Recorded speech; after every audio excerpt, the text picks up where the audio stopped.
right, we'll start on time. Without further ado, I'd like to introduce our presenter today, Max Meisenberg, Sales Engineer for Canada. Max, go ahead and take it away. Hello, guys. As mentioned, my name is Max. I'm a SE for Canada. I have over 100 slides to cover with various changes in the 12 and 12.01.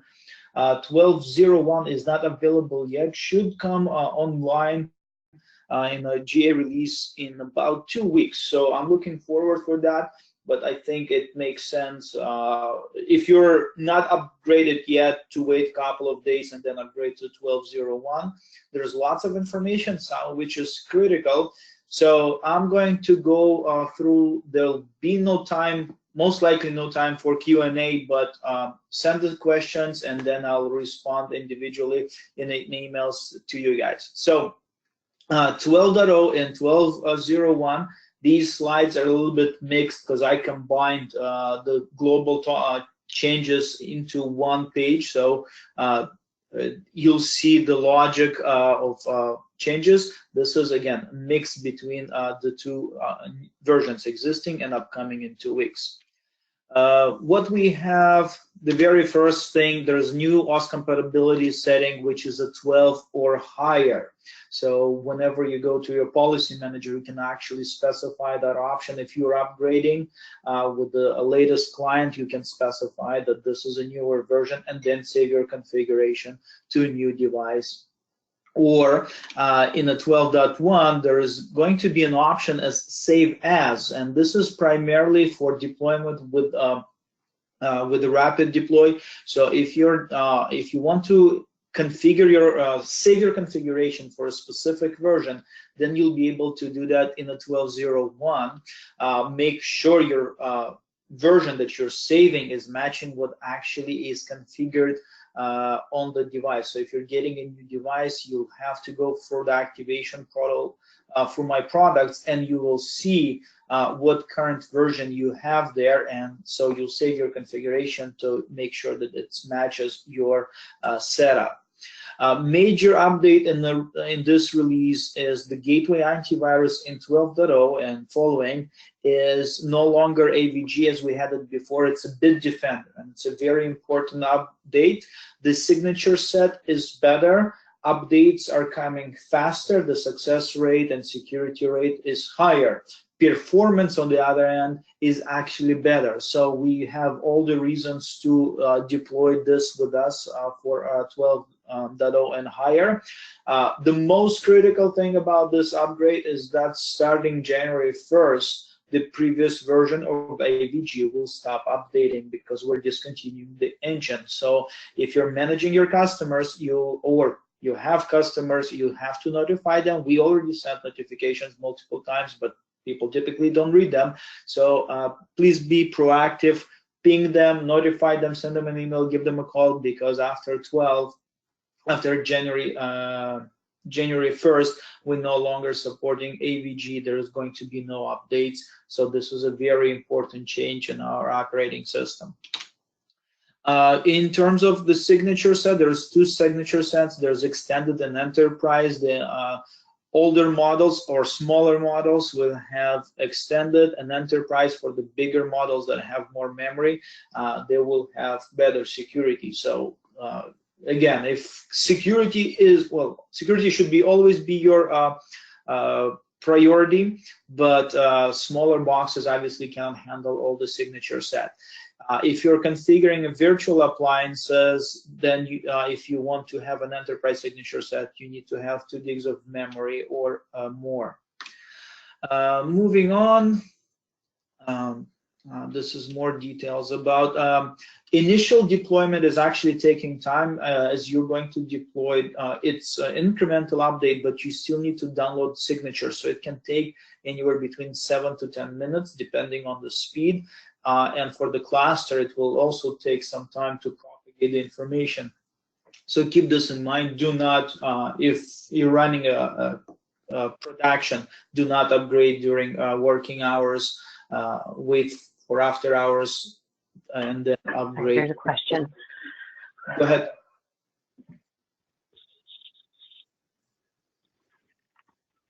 Wendy? Another very important change in the 12.0 is the fact that we're removing PPTP communication VPN option. It's gone because it's insecure, so it's completely gone. The recommendation is to switch to L2TP, which has similar functionality and but much greater security.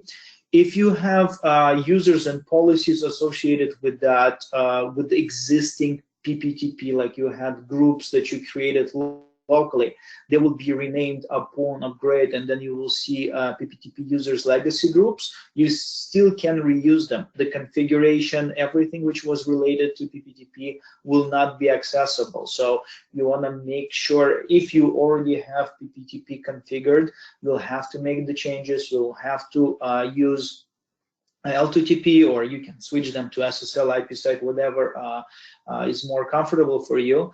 But after the fact, you would not be able to review the settings. So keep that in mind. A big change in the behavior, but it depends on usage, obviously, because previous one will really may impact some productions. This is a new features introduced. We have content actions and routing actions for HTTP and HTTPS proxy. What this functionality does for us, it can actually, we can do a redistribution on one IP address based on the headers, based on the URLs that are being requested from the GET and PUT requests. And then depending on the URL, we can navigate internally to different servers. So helping reducing the need for multiple external IP addresses for hosted solutions for web services. So this is something new that we can do.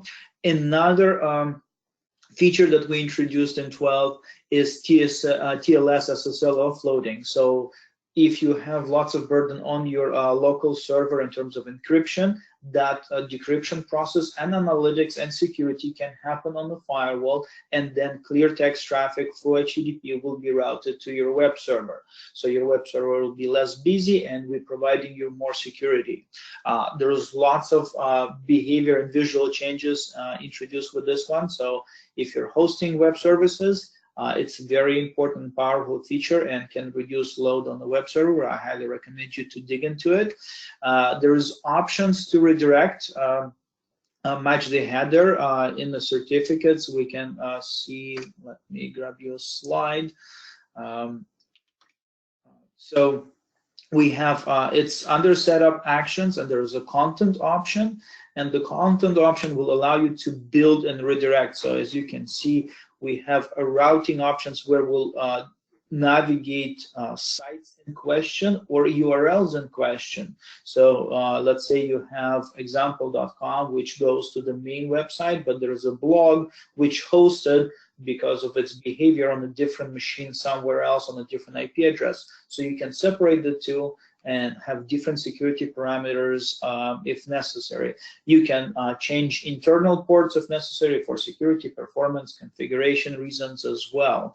And we can do that based on SNI match or a host header, and get and put information in the communication of the web traffic.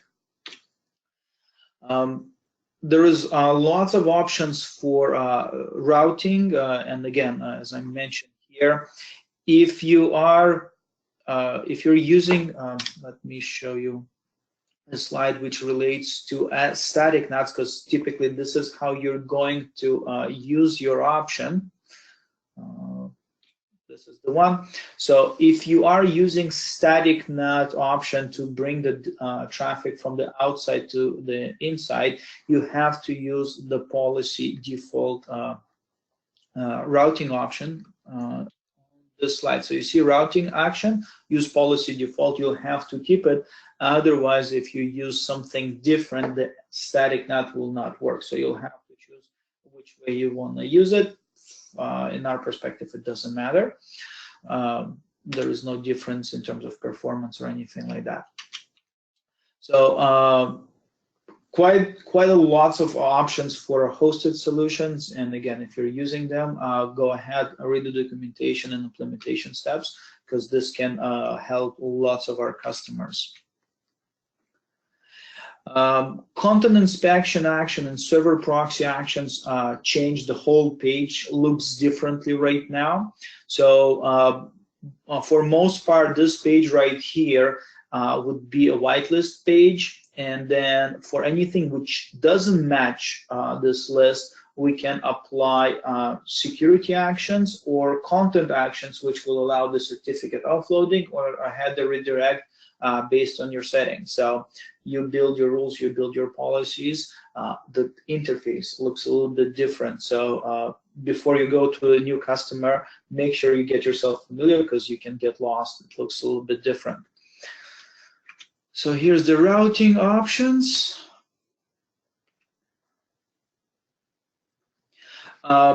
In the proxy action for inbound traffic, we clean the UI so you don't get the features which technically not supposed to apply for incoming traffic. Web blocker is no longer there. You would not be able to configure it for something that you cannot really apply. Reputation-enabled defense is disabled, and proxy actions do not force OCSP validation for certificates because, again, this is your internal site, so there's no point to do so. So the UI is a little bit cleaner right now.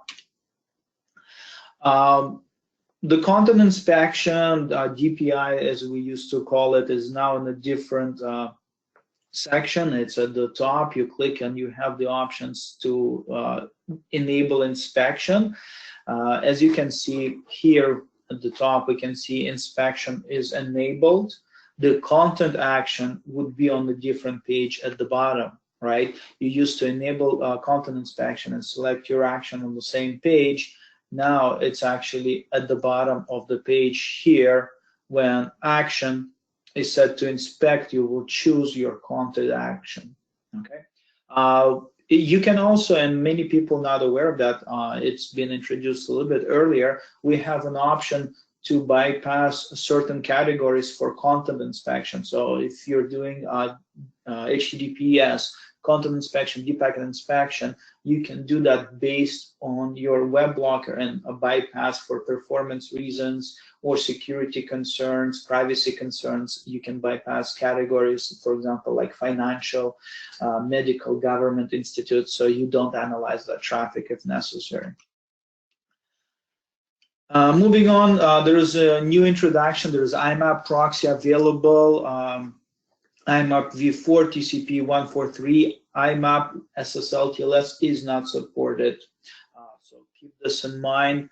IMAP configuration overall is very much similar to POP3 proxy.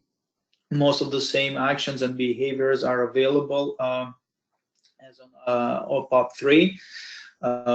We have inbound action, we have outbound action if you're connecting to the external server. And we can drop the traffic, we can scan it, analyze it, APT blocker can be applied.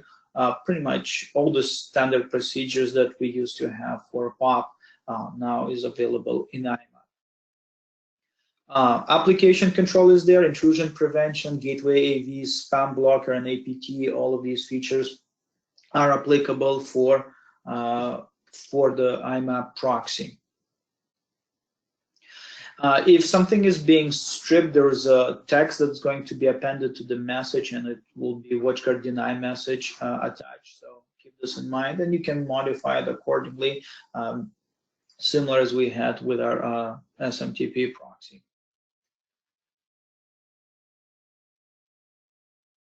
Now, there is a new functionality, and I'm probably going a little bit ahead.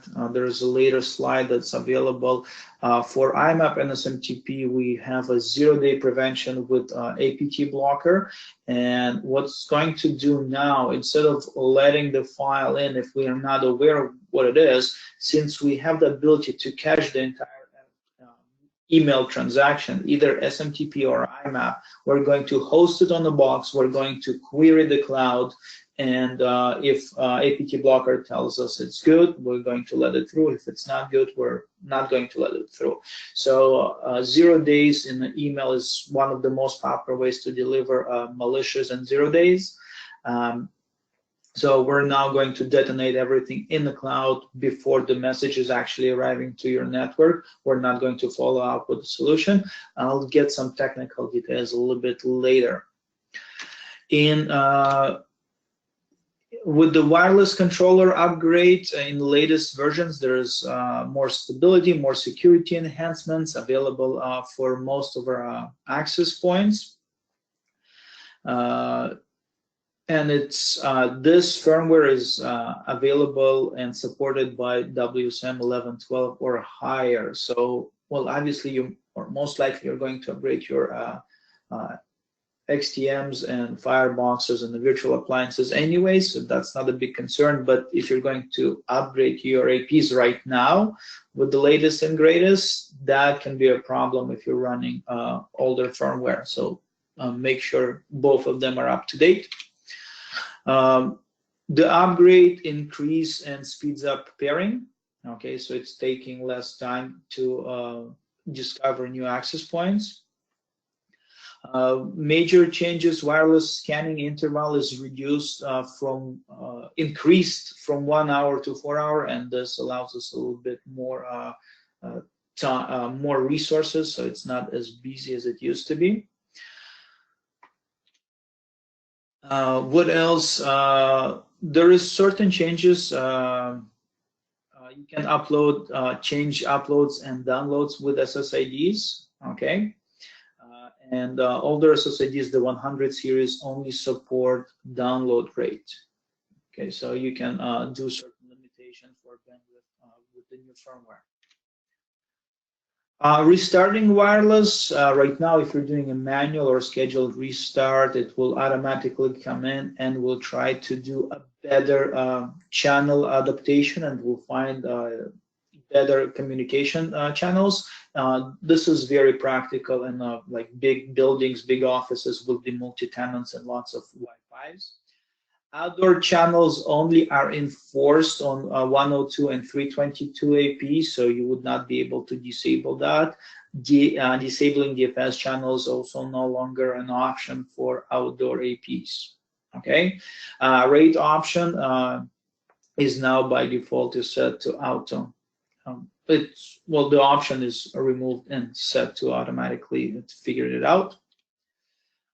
There is some naming convention changes, nothing drastic. I'm pretty sure you will understand if you watch it. So, like, management is now communication, VLAN, channel, HT mode is channel width, TX power is transmission power, and so on and so forth. But just be aware of that. If you're looking for a specific word, the controller looks a little bit different and a little bit more logical, simpler to read.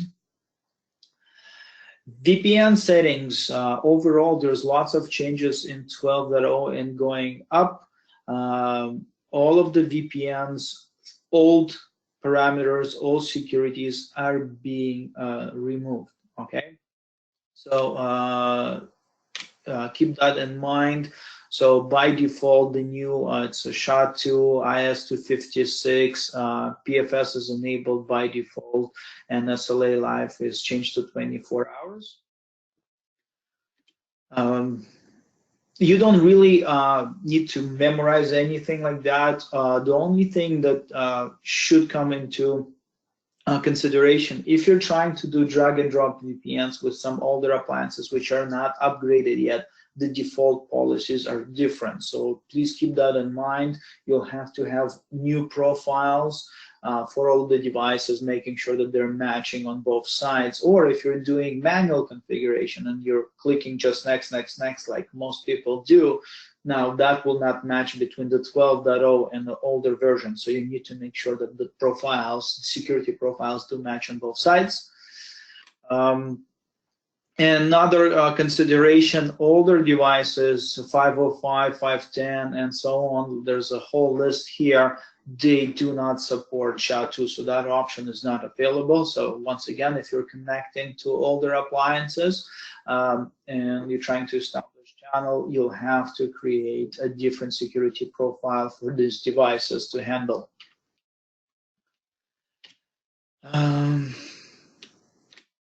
In SSL settings, old encryption and authentication relatively unsecure options are not available anymore. So Blowfish and DES are gone, MD5 are gone.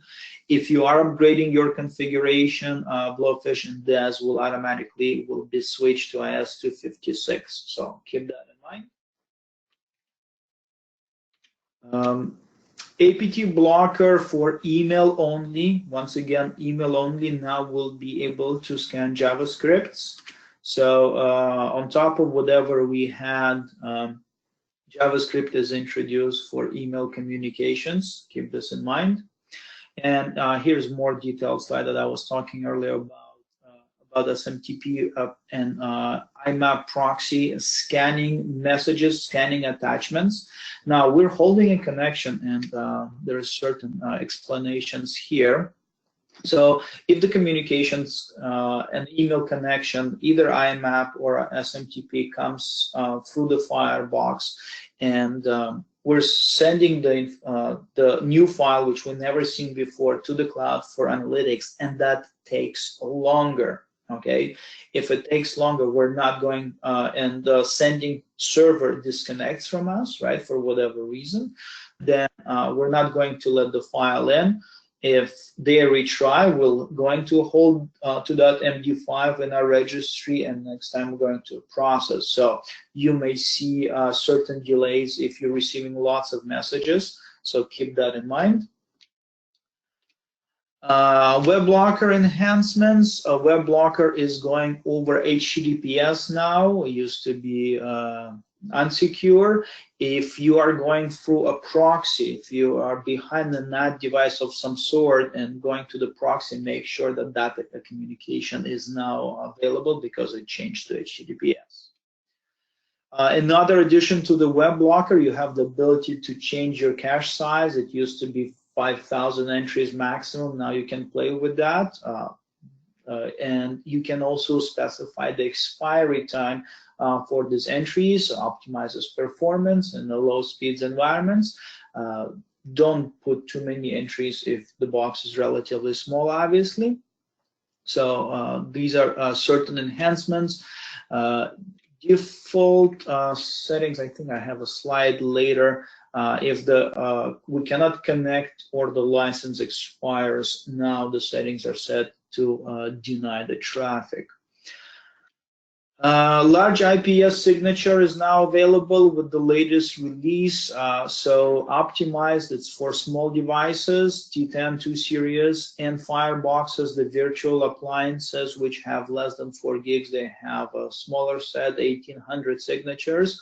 Optimized has 6,000 signatures, and everything above, starting for the full signature set for 12.0, is going to be 8,000 for all mid-size to the enterprise or virtual boxes which have more than 4 gigs. WatchGuard Cloud, there's a new feature which introduces dimension in the cloud, and you can have visibility and manageability from the outside. Now, the option itself is available on your interface. You can go to Setup and WatchGuard Cloud, but you cannot technically enable it because the cloud itself is not ready. So don't worry about it. The option is there, but the cloud is not ready. So be prepared. There's going to be more functionality, more visibility options for you soon. Multicast routing option available now, and gives you more flexibility for things such as VoIP or video on demand to optimize performance. This is a kind of a logical diagram here where we have a video server router and the Firebox as a multicast router, and then you have lots of local clients that will benefit from that. Now, it's a multi-class globally. You can select lots of interfaces for that. Let's see, there are certain limitations. Supported protocols, just keep in mind or remember which is not supported, whatever works for you. So PIM Sparse mode, basic IGMP, IGMP v2 and v3, IPv4. Okay, and you have certain limitations in terms of networking behavior because it will not work in the bridge mode, drop-in mode, or fire cluster active or manual branch office VPN. Keep that in mind. Mixed routing mode, BOVPNs, virtual interfaces, and fire cluster will continue to function and will work just fine with this. Interfaces, physical VLAN, bridge, link aggregation, wireless, and VPNs would work. Modem, mobile VPNs, and loopback addresses do not support multicast. Okay. In terms of security zones, all security zones can communicate and benefit from multicast option. You have to disable an option for enable multicast routing over VPNs if you're running on, if you're going with this option with the manually built VPN. So keep this in mind. Let's see. There is a limitation of the destinations. It's on pretty much networks and IP addresses, not FQDNs like some of our options capable of. So incoming interfaces or IP addresses, destination IP addresses, protocols, and ports. What else we got here? Apple Store is being cleaned from our WatchGuard Mobile VPN client. We're recommend you to use the native iOS VPN client instead. If you need help configuring it, there is a K-base for that. Don't be shy. Amazing features. Subscription services are now in alphabetical order.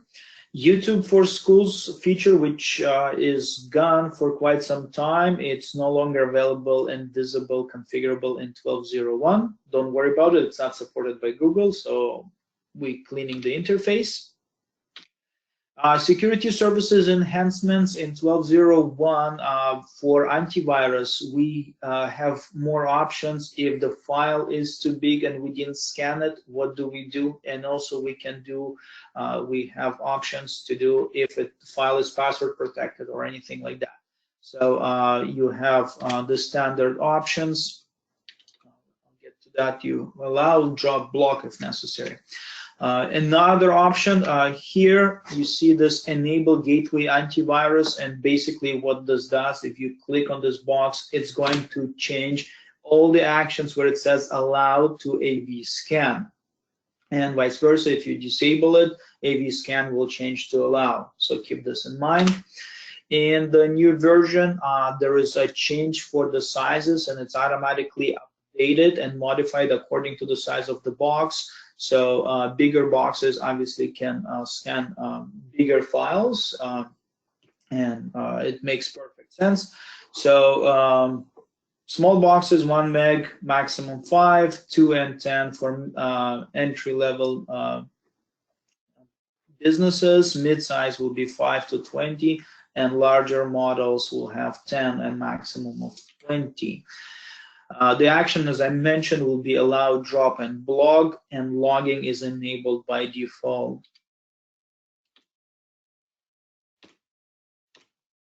Another enhancement in 12.01, we can go deeper in terms of scanning. For on the small devices up to 2 gigs of RAM, you can go 8 levels deep, where the maximum used to be 5. And on the bigger devices, we can go 16 level deep. So it's a good enhancement. Again, threats are coming in, so scanning deeper is a better solution now. Here it is, just enable decompression and specify the levels. The default settings are free for all of our boxes. ConnectWise integration, there is certain enhancements for that feature. If you're using it, I'm not going to spend too much time on it. There is lookup priorities available. Technology integrated with auto tasks. Once again, we have a new vendor available, and you can integrate for that system.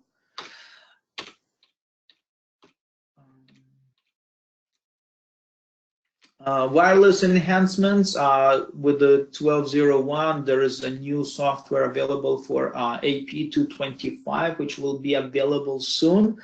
And TKIP was removed from WPA2 option. It's not secure enough yet. If you still need it, if you want it, then you can actually switch to WPA/WPA2, which is a legacy mode, and then use that functionality.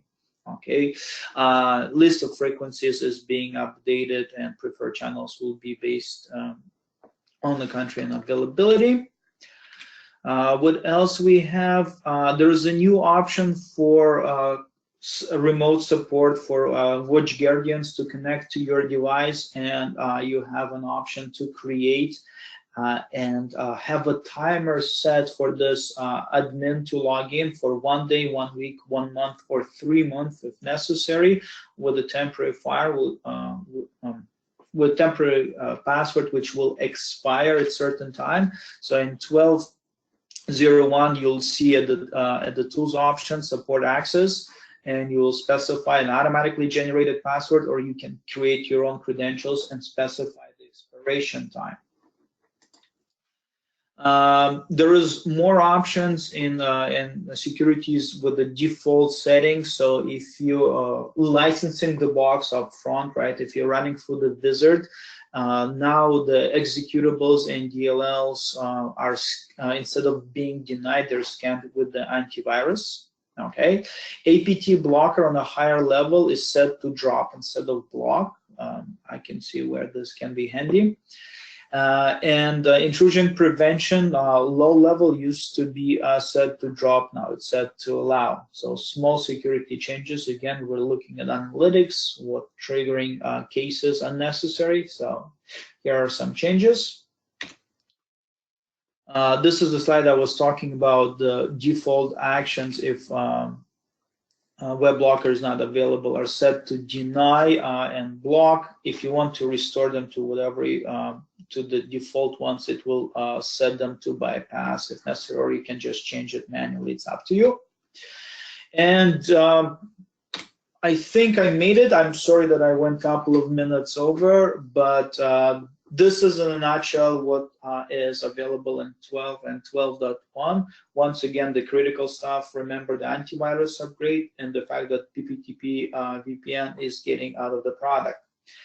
If you have more questions, if you want to follow up with me, you're very welcome. Thank you very much.